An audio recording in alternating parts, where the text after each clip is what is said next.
Welcome to the HBCU podcast. I'm so excited because you're listening to episode 38. Here, we're joined by some awesome HBCU grads in the form of co-host and guest. We also focus on all the great things HBCU alumni are doing in this world. Hey, we love you for listening, so make sure you listen until the very end for a very special announcement about our live show.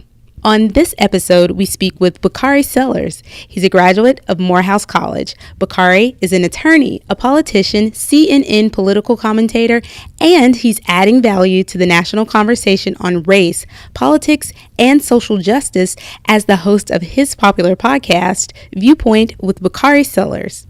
During this episode, we discuss his HBCU experience, his career, and his political future. Bakari 2020? Keep listening. It's the HBCU podcast.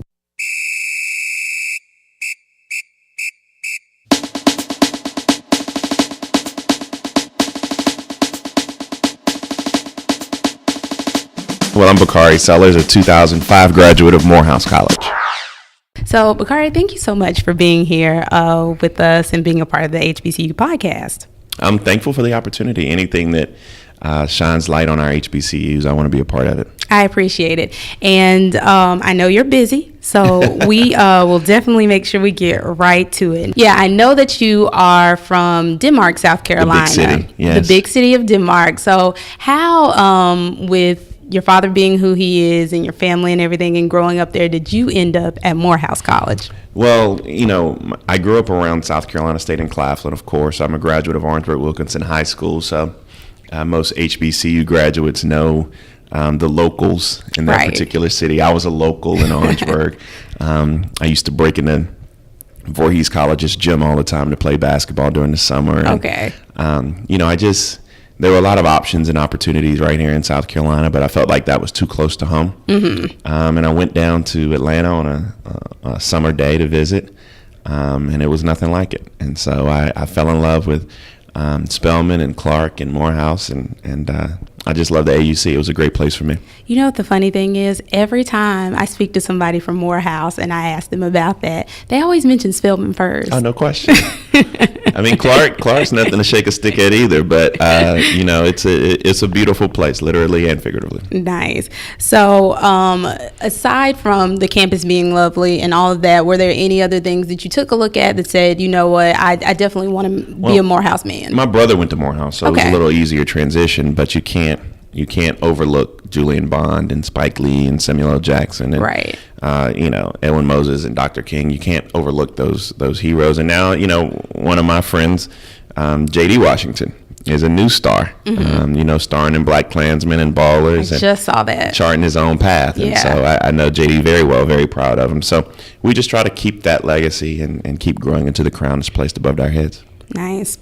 And earlier, I guess just a few minutes ago, I mentioned your father, who is Cleveland Sellers, definitely a pillar in the HBCU community, the Black community.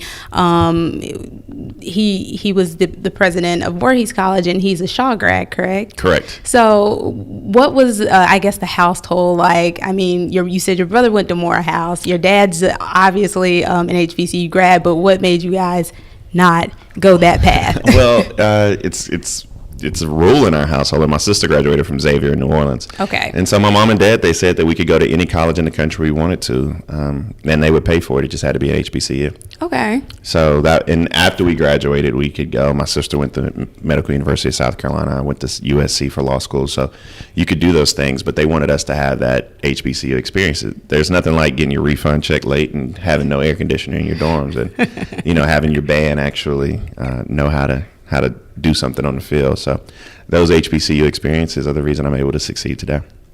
The HBCU experience, and you particularly being at Morehouse, what is something that you took away that you probably would not have been able to gain from any other HBCU? Well, the diversity of our culture. Morehouse, when I tell people that it's a historically Black college and all male, they're like, oh man, you know, that's monolithic or this or that. But it was extremely diverse, and you learn about the diversity of our people. You know, we had individuals from all 50 states, 100 countries. You know, you just learn various cultures and backgrounds. But even more importantly, you're in classes, you're in dorms, you're on teams.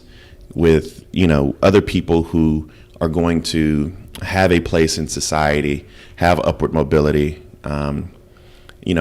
be successful, and iron sharpens iron. And so you're very competitive. And I think one of the things not just Morehouse, but all HBCUs do is they teach you that when you leave that school, you can compete anywhere against anyone. And so Morehouse reinforces that for sure. Nice. Now we're going to talk a little bit about your career, and while I was trying to figure this out, I was like, where do I start? Because obviously he does so much. Yeah. He's a politician. He's an attorney. You do political commentary, but let's start with politics, because obviously that's where you started. It seems like, just breaking barriers very early on. And one of the things that you've done is made history by becoming one of the youngest African Americans to hold a office in this country.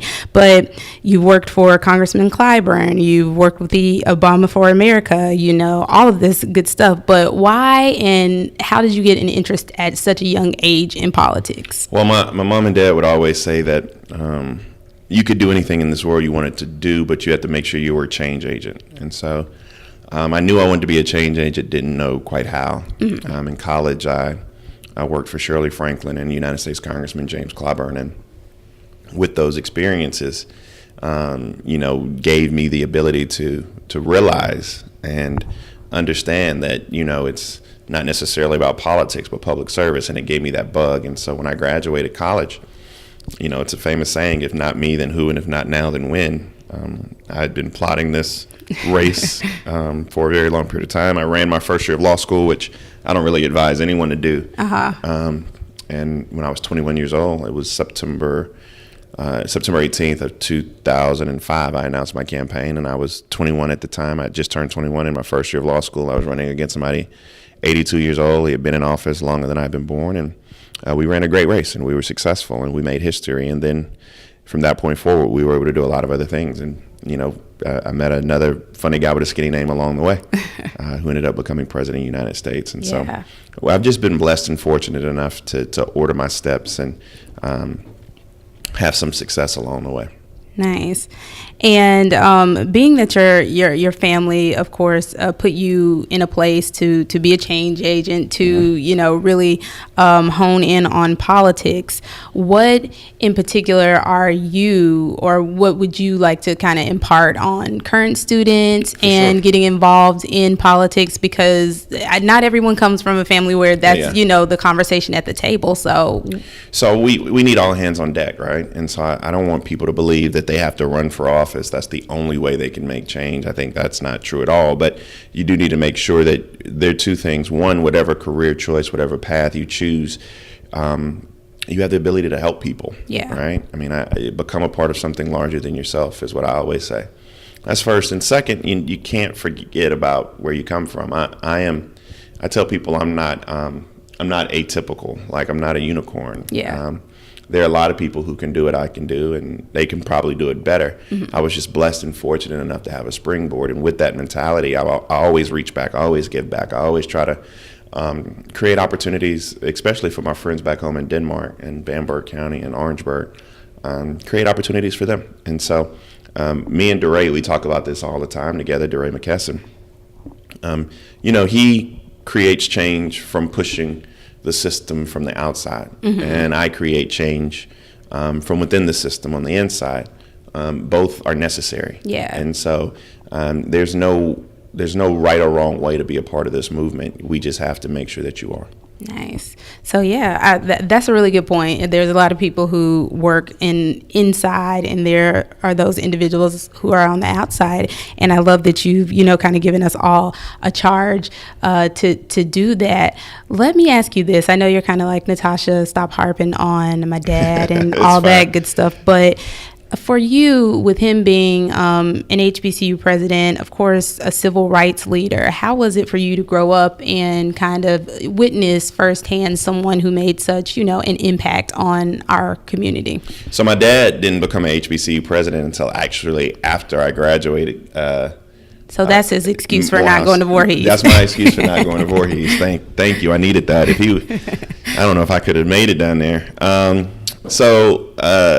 Well, see, my mom worked at South Carolina State. Okay. And she was director of business communications. She also worked at Denmark Tech. My dad was director of African American studies at the University of South Carolina. Okay. And, you know, we always grew up, you know, my brother and sister grew up when we were in Greensboro, North Carolina, around North Carolina A&T. I grew up around South Carolina State, Claflin, Voorhees, Tech. And so these experiences aren't foreign for us. Yeah. You know, we would always go down to the 100 Black Men Classic in Atlanta. You know, we would go to the Heritage Bowl when there was such a thing. And, you know, when on ESPN, when they're showing, you know, HBCU football games, or we go to the CIAA tournament every year. Yeah. We just, you know, we experience all of these things. And so I think that for me, HBCUs are a part of our culture. And there's no better way to help yourself grow in that culture than to participate. Okay, so still kind of in the vein of politics, I definitely want to talk about you as, I don't know, would you call it a political commentator or an analyst? A commentator, yeah. But you, Angela Rye, Simone Sanders, Mark Lamont, I mean, I feel like you guys bring such a breath of fresh air to that particular space. I don't even think that I've paid attention to politics so much until I started to really pay attention to you all's commentary. So talk about how exactly you got into that and started to do that, and how also you feel just so comfortable being yourself and giving your opinion the way that you do. Well, preparation is key. So I'll answer the second question first. Preparation is key. And one of the things that I pride myself on is being articulate about the things that go on around us and understanding from whence we've come, right? And so I attempt to have some grounding and understanding in history and who we are, and you envelop that in being able to understand the political dynamics of where we are today, and hopefully you're able to come up with an argument that is persuasive, not necessarily to the person who is beside you, because you can't change their mind, right, but to the viewer, right? And just take the viewer somewhere and educate the viewer a little bit. So that's that. Angela and myself and Simone and Mark have a difficult task, and I tell people that all the time, and it's not to act as if we have no humility, but the task is difficult because it's not many of us, and individuals draw their opinions about our entire culture based on what we do and say in front of the world on TV. So we don't get a chance to have a bad day. Yeah. There's no such thing as showing up to work and being off your game. Right. Because that is reflected upon you, and it's reflected upon every HBCU graduate, and it's very cyclical. And so I am very cognizant of that. Very, very cognizant of that. How I got discovered, people always ask me, how do you get into this? So people just think we show up on TV and don't necessarily understand the work that was put in. And I think the best example of that is, Simone was the youngest press secretary in the history of the country for a presidential campaign. Yeah. Angela was the executive director of the Congressional Black Caucus. I was the youngest black elected official in the country at one point. But it also takes some irony. CNN actually called me off the street in July of 2015. So that kind of goes to the mantra of always be prepared for your opportunity. But I was mourning and grieving the loss of one of my good friends, Clemente Pinckney, in the Charleston massacre. And I ended up getting a bunch of offers, and people had been watching for a long time because I had been doing TV hits while I was in the legislature, while I was running for lieutenant governor. And they said, we want to hire you.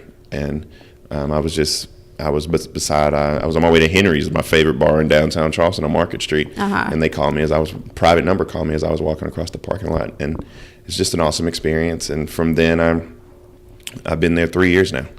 And it's just, you make the most of your platform. Gotcha.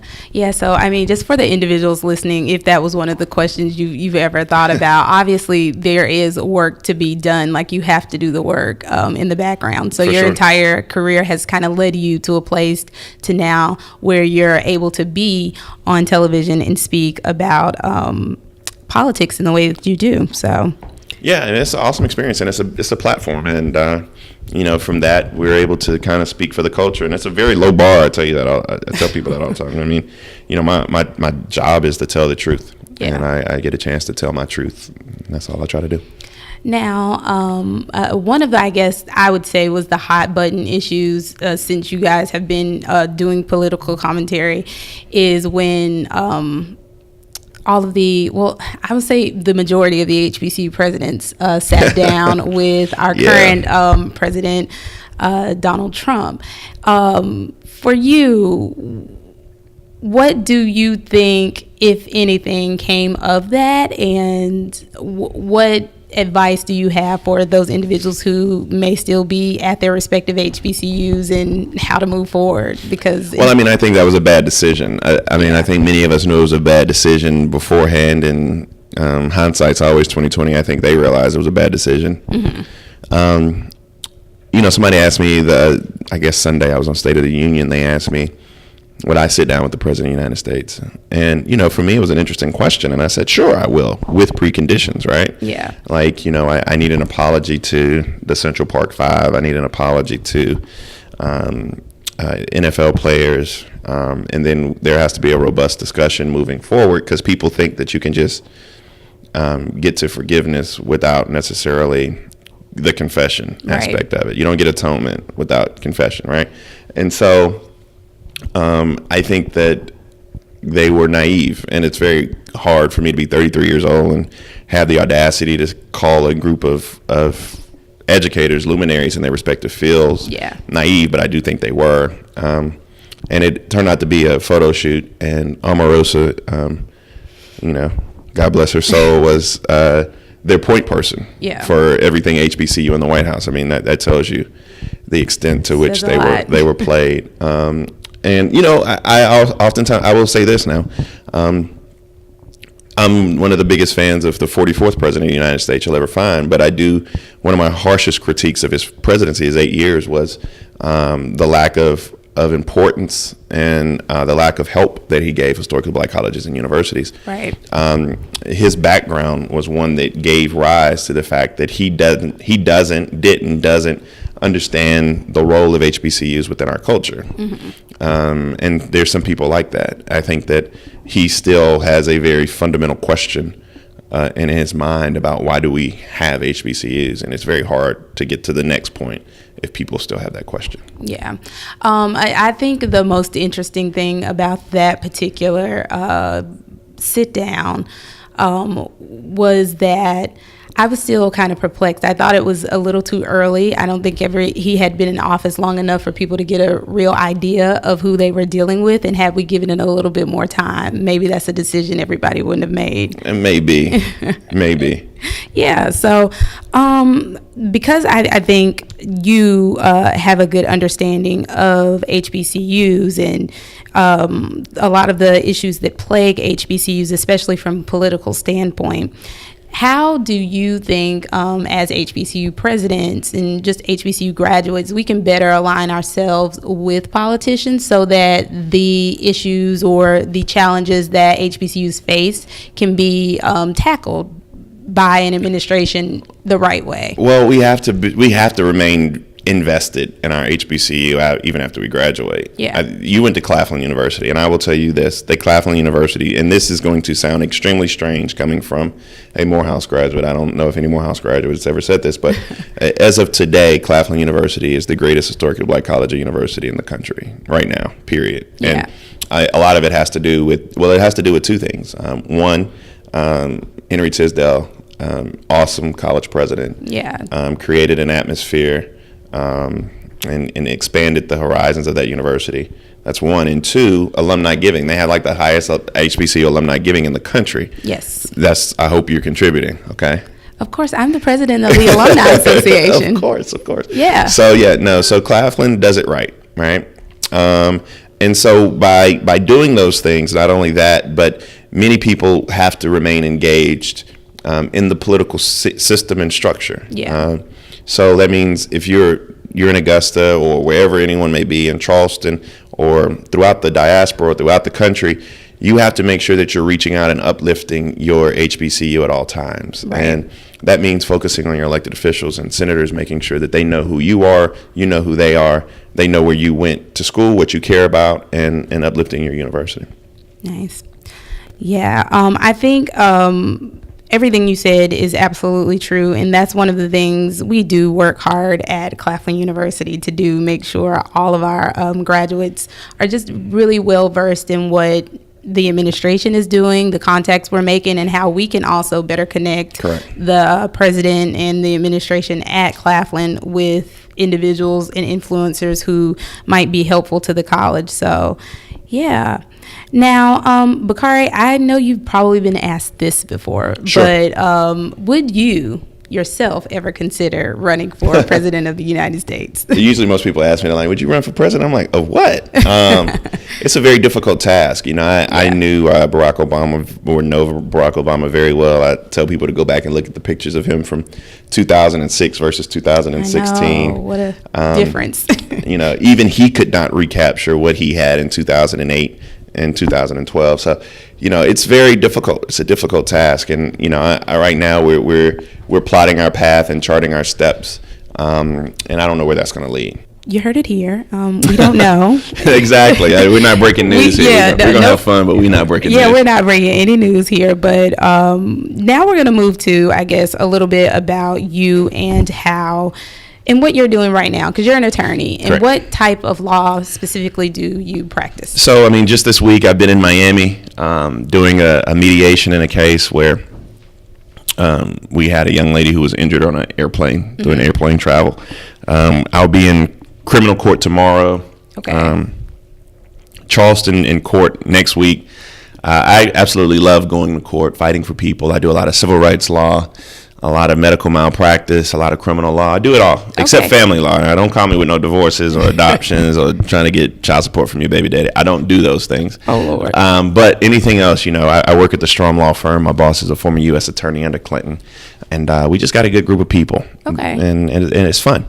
Nice. I'm not saying that I've surveyed all the lawyers all over, but that's one of the few things I hear them say all the time. It's fun. Yeah, it sounds like you are around quite a bit. Now, when you were at Morehouse, were you was politics your major or? No. I was a biology major. Biology. The trick was for a minute I was a biology major for like 2 semesters, a semester and a half.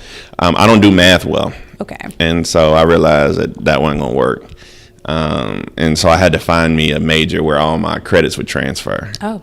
Okay. And so I went over to history, African American studies, and so I majored in African American studies. I had been in African American studies. I mean, I was grading African American studies papers when I was in high school and middle school. You're already doing the work. Yeah, so it was easy for me. All my credits transferred, and people ask me why did I go to law school, which is a very it's not a really deep question for me because I've struggled with math. I found the only graduate school exam that had no math, which is the LSAT. So it's not something profound like strategy here. Strategy, yes.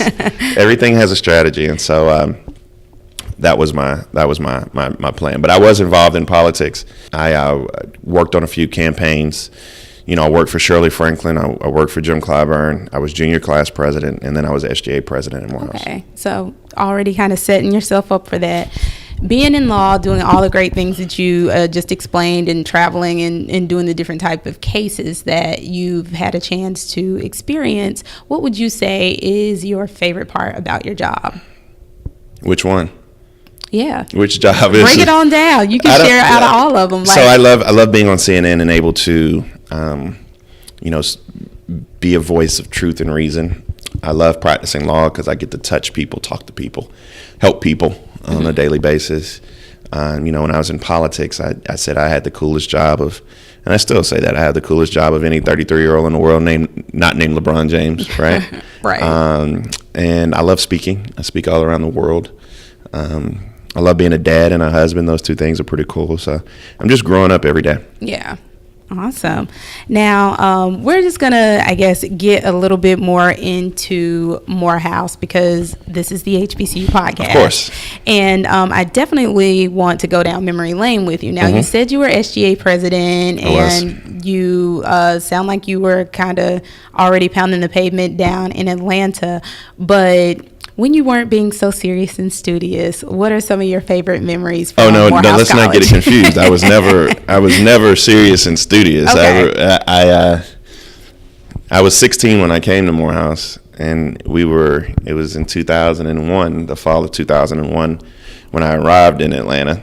And I was back during a time when you could do absolutely anything in Atlanta you wanted to do with a college ID. And so I lost my mind down there in the A. And so, I have many amazing experiences. There's some Clark Morehouse football and basketball games that I remember vividly. Time I got arrested at Spelman. I remember that vividly. Hump Wednesdays and Market Fridays, and when I was SJ president, we had some cool things. We had T.I. perform on the steps of Kilgore back when he was a rubber band man. Nice. He actually had the microphone that was connected to the speaker when he was performing on the steps. It was like 30 people out there. Oh wow! So he wasn't the T.I. that we know today. Not nowhere near. We had a group. I forgot their name. Forget the name of the group, but one of the members of their group was our good friend Janelle Monáe. And so we got a chance to see her before she blew up. We were protesting Sudanese genocide, and we put chalk all over the campus outlining bodies. I got in trouble for that one. Oh wow! Then I got in a lot of trouble when I was SJ president for my all-white fashion show, which I was not monitoring closely enough. Okay. In their wardrobe choices, and we had Bobby Valentino perform "Slow Down." Nice. Yeah. That was one of the jams. That was outside. Yeah, it was outside, all white. It was great, almost. Okay. So no, we had a lot of fun. What is one of the memories that you hold, I guess, most special, especially when it comes to homecoming or, your alumni? Because I'm sure you guys have one of the universities where you have some pretty famous alums that have come through and, impart wisdom. So do any of those stand out to you? I mean, you always see Spike on campus with his book bag on. I was on the board of trustees with Spike Lee. Samuel L. Jackson was always around. We had Denzel Washington on campus at the time because JD was a great football player. Okay.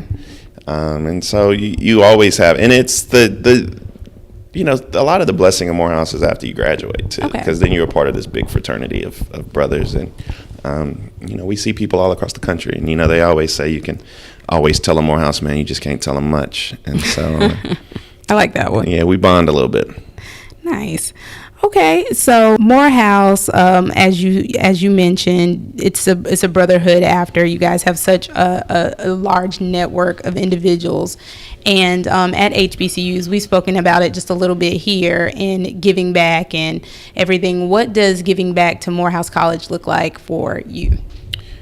Well, when I was dating my wife, I refused to go back to homecoming because that was just a little bit too much for the pressure there. That's a little pressure. But it's about making sure that you do everything you can to uplift your university. Anytime they call, I try to go. Mm-hmm. Maybe not to homecomings, but I try to be on campus. Young people. I have a kid down there now who's about to graduate, Moses Washington from Denmark. Yeah. And that means a lot to me. Okay, nice. And his family, of course. He already has his own foundation. He hosts back to school giveaways. I mean, he's killing it. He's crushing it. And so, just creating opportunities for other people, donating to your college and universities, but even more importantly, just being an example, letting people know that you can come from a poor country city like Denmark, where we got 3 stoplights and a blinking light, and be able to go to a prestigious college. It's been updated since then, Bakari. Denmark? I just a little bit. You got a few more lights than that. I was just there. I can count them. I think it's about, maybe the blinking lights are full light now, but we don't have more than 4. Y'all go visit Denmark. Yeah, we got the Wee Bakery. It's open Wednesday through Saturday, and Tootin's Fried Chicken is dope. Make sure you go visit. Yeah. Okay, so that's awesome. Make sure you go back to your school and give back in any way that you can. Now, let me ask you this. Giving back, you kind of coming whenever they call you, and you kind of serving also as a mentor to the individual that you said was currently there. While you were there, or even now, who are and have been some of your mentors and individuals who, have assisted you on the path to where you are today? Oh, Julian Bond, without doubt, was my guy. Uncle Julian is how we affectionately referred to him. He and my father had a relationship that dated back to SNCC. He was chairman of the board at Morehouse, and he's one of the greatest civil rights heroes I've ever known in my life. And he was the person who I leaned on to get through college. And up until his passing, he was still that person who helped me navigate the politics of this country. And so it was very important that I, give him a voice, lift up his voice now, and carry on his legacy. Nice. And how important do you think it is for individuals to find mentors like as soon as they get to school, or at least while they're matriculating? Yeah, I mean, it's always good to have people you can talk to. I mean, you chart your own path, you live your own life, but it's sometimes pretty cool to learn from others so you don't make their mistakes. Absolutely. Yeah. What can we expect to see from Bakari upcoming? What are you up to? I have a podcast called Viewpoint with Bakari Sellers. Oh, nice. Which is pretty cool. My first 3 guests way back when last year were Hillary Clinton, Charlemagne the God, and Mark Cuban. Charlemagne. That's my guy. Yeah, from South Monk's Corner. That's right. And so I have I'm on TV a lot. I have a book, hopefully, that will be coming out in 2020. Congratulations. We're hopeful. We're crossing our fingers on that. Takes a lot of work to get to that process. We got a documentary that is coming out about my race for lieutenant governor and a few other things that is debuting at the New Orleans Film Festival in October. Congratulations. Yeah, and so it's a lot of stuff. You're busy. I got twins coming in January of next year. So busy. Very busy. Congratulations again. Yeah. Well, Bakari, where can we keep up with all the things that you're up to? Because you just listed a bunch of stuff that we probably want to stay. I need people to follow me on Instagram. My agent always tells me, I don't know how people take pictures every day. I'm trying to learn this Instagram thing. And Since the 33-year-old. I know I'm trying to learn this thing, but I do know now that everybody can see the pictures you liked, because I had to stop liking these pictures. My wife was telling me about it. Gosh. Just so y'all know out there. Follow you on Instagram. Twitter. Yeah, Twitter, Bakari_Sellers. Okay, on both? No, it's Bakari Sellers Instagram and Bakari_Sellers on Twitter. All right, so everybody, you heard it there. And even if you didn't, we'll have all that information in the show notes. That's right. And we'll be we're starting a foundation, and that's going to happen. That's called the Opportunity Project, and we'll be dropping that soon. Okay, awesome. And we'll definitely share with you guys everything that Bakari has going on. So before we let you go, last question for you. If you could encourage any student to attend an HBCU or even Morehouse, what would you tell them? There's no culture like ours. There's no experience like an HBCU experience. There's no halftime like ours. But at the end of the day, there's no better network to be a part of for your growth and development, and to be able to reach back and help people of color than that HBCU experience. Nice. Well, Bakari, thank you so much for being here. Thank you. I greatly appreciate your time. All right. And everybody, again, if you're listening, everything that Bakari shared with you, we will be sharing in the show notes. You can also find it at thehbcupodcast.com. Hey everybody, it's Natasha of the HBCU Podcast, and I just want to say thank you for listening. The HBCU Podcast is celebrating our 1-year anniversary, and we're doing so with a live show.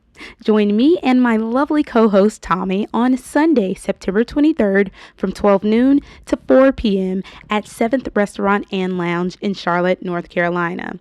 We are having a live show and HBCU brunch trivia presented by Visionary Vibes. You don't want to miss this, okay? We have giveaways, we have food, we have fun, we have mimosas, and I'm sure we're going to have some swag surfing. So there will be 2 guests, okay? I usually don't even tell you guys who's going to be on the show. We just kind of like pop up, right? Well, guess what? Our first guest is Claflin University alumnus Barry White Jr. He's a North Carolina educator, and he's gained national recognition as the handshake teacher. So we're going to chop it up with him. And our second guest is Travis P. Jackson. He's a North Carolina A&T alumnus and the founder and CEO of HBCU Pride Nation. Again, listen, entry is free. Just RSVP. RSVP now because space is limited at thehbcupodcast.eventbrite.com. secure your space.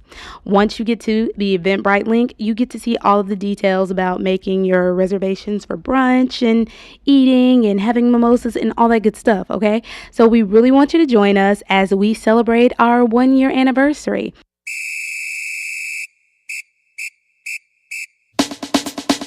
Thank you so much for listening to the HBCU podcast. We have so much more HBCU content on the way, so make sure you subscribe to the podcast, rate the podcast, and visit us at thehbcupodcast.com. And don't forget to follow us on Instagram